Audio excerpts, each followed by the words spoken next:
Welcome back. If you're new to our channel, go down below, hit that subscribe button, and if you like our content, smash that like button. That really helps us on our side. Today we're going to be taking an early look at the 2026 Senate midterm map.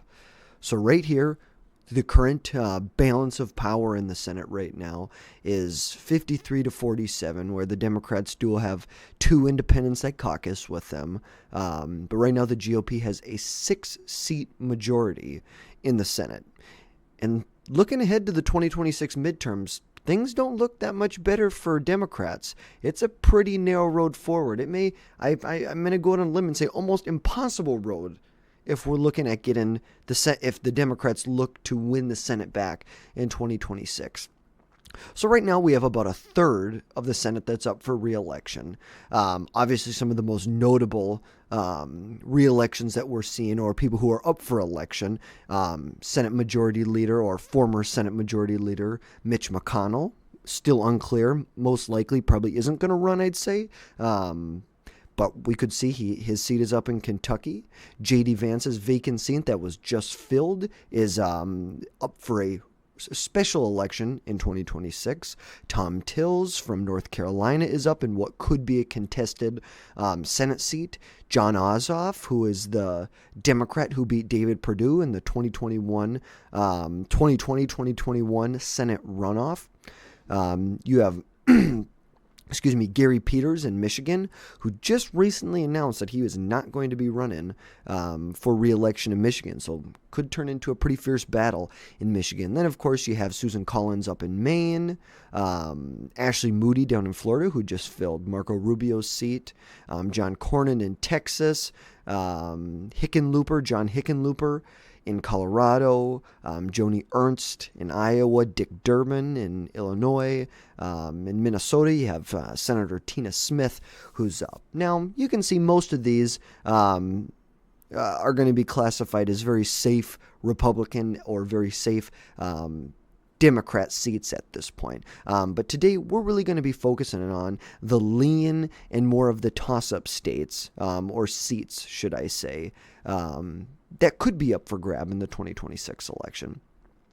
And so to get it started off with, the best place to start right now is in Michigan, where you have retiring Democrat Gary Peters, who is currently serving the seat there.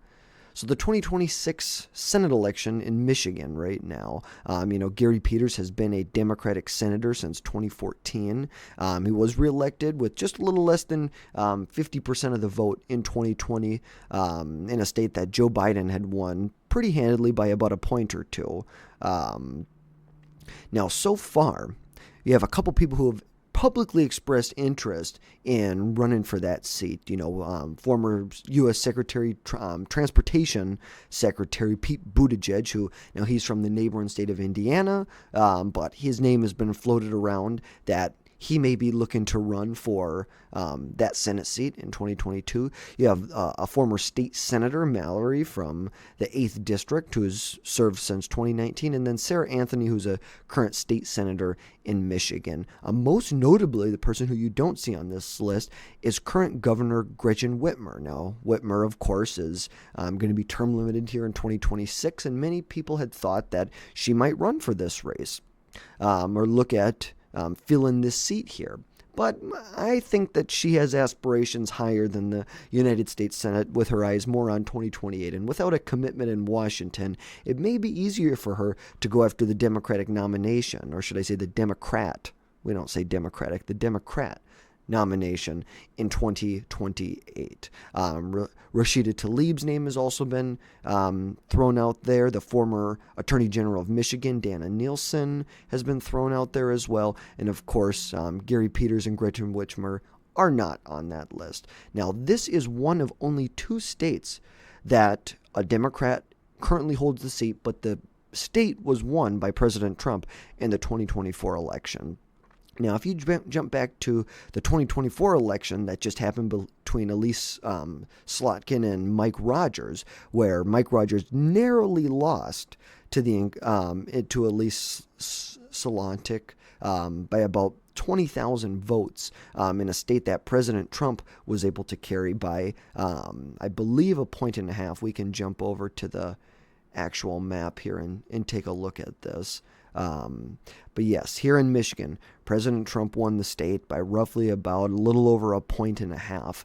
And Mike Rogers, let's see, Trump won about 2.8 million votes, and he won about 2.7. So it's like he consistently ran behind Trump by about a little over 100,000 votes in that race.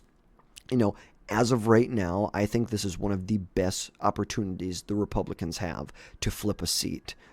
Between this and Georgia, this is one of the best opportunities that they're going to get. It's really going to come down to candidate quality, nominating someone in Michigan in 2026 and making sure they run a good, healthy campaign.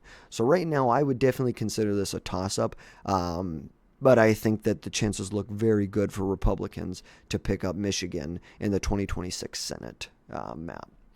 Now moving on to Georgia, where you have current Senator Jon Ossoff, who was elected in 2020 for the first time when, Jon Ossoff was able to flip that Senate seat. It was a Senate seat held by a Republican, David Perdue, and he was able to beat him in a runoff contest. Now, the 2026 Senate election in Georgia is going to be a very, very interesting one. Now, we already know that most likely we're going to see Brian Kemp throw his name in the ring. Now, so far he is just a potential, but he's a very popular two-term governor of the state of Georgia.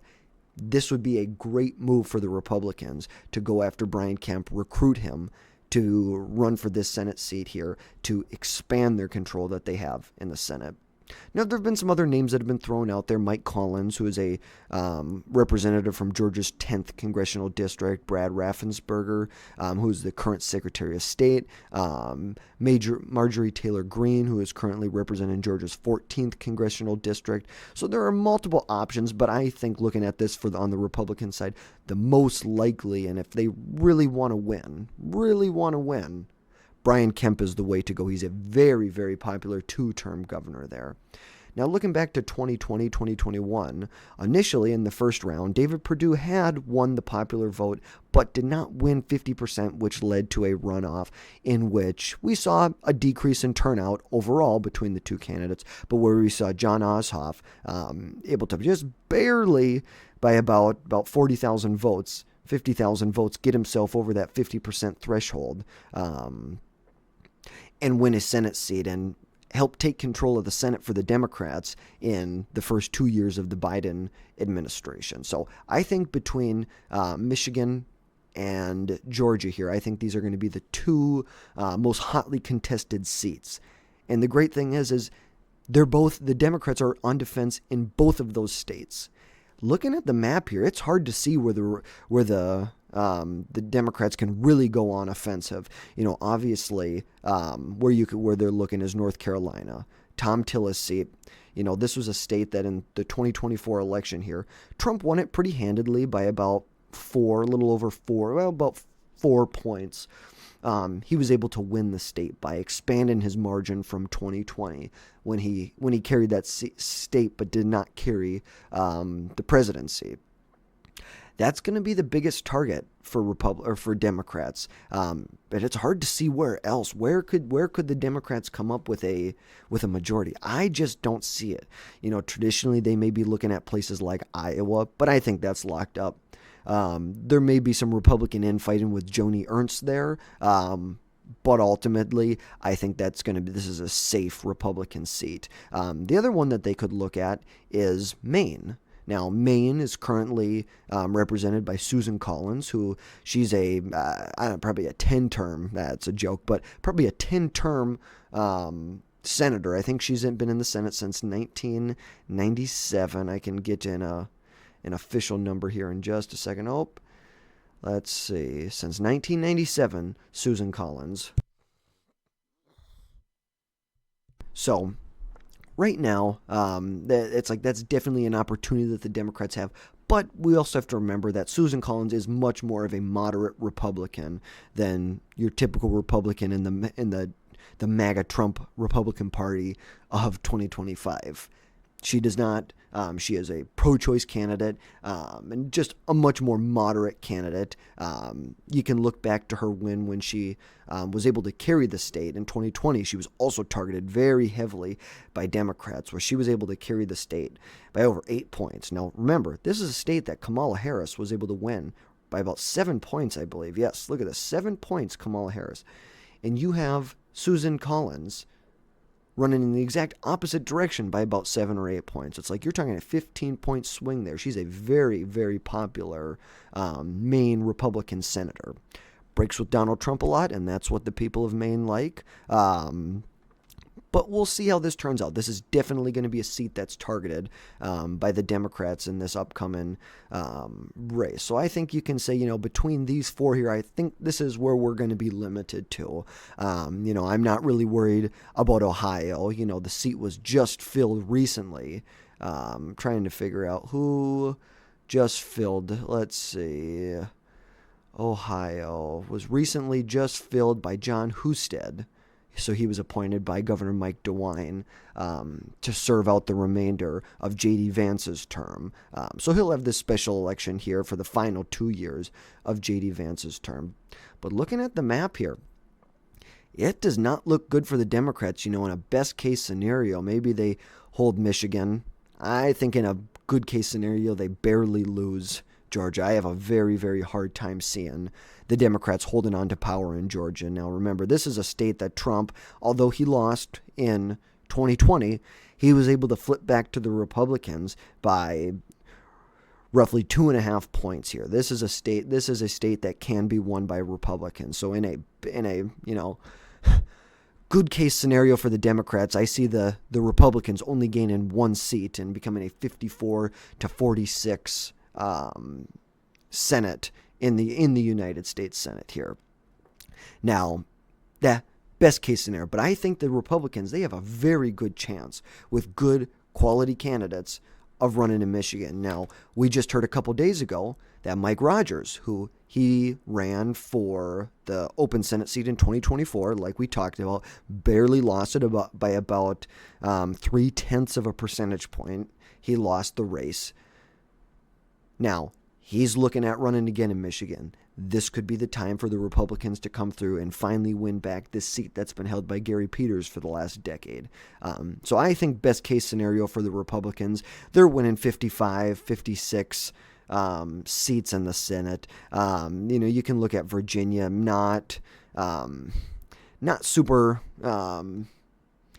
wouldn't be very ambitious. If there was one place I would go after, it would be Tina Smith in Minnesota. If I were the Republicans, this is where I would go. I would go to Minnesota. Look at Minnesota. Minnesota now was won by Kamala Harris, but won by one of the smallest margins that a Democrat has won Minnesota, except for when Trump almost won it the first time in 2016 when he ran. Kamala Harris only won the state by 4 points. And after the vice presidential pick of Tim Walz to be Kamala Harris's kind of little soy boy that went along with him, I think that is a great place to go. Now, the other senator in Minnesota, Amy Klobuchar, she's a very well-liked senator, and I think Tina Smith is as well, but I feel like if there's anywhere that the Republicans can pierce into this map here, it's going to be in Minnesota. But ultimately, I think this still, at the end of the day, the Democrats are probably still going to win Minnesota by a couple points. Best case scenario for the Republicans, though, we're looking at about a 55, 56 seat. Oh, I'm sorry, I did that. Probably looking at about a 55, so about a 10 vote margin that they're going to have in the Senate. But some things to look out for. Look out for what's going to happen in Kentucky, what's going to happen with Mitch McConnell, what's going to happen in Texas with John Cornyn. People have already talked about primary and John Cornyn there. So there are lots of different areas for shakeups to happen at this point. But most likely what I see is on a bad night, Democrats are able to retain 46, potentially 47 seats. On a good night for Republicans, you're looking at about 55 or 56 seats. So this is my initial projection. We're going to have more projections as we go throughout the cycle. We've got 2 years to go for this, but this is my initial projection. Thank you for watching. Smash that like button if you like the content we're able to put out for you. Thank you very much.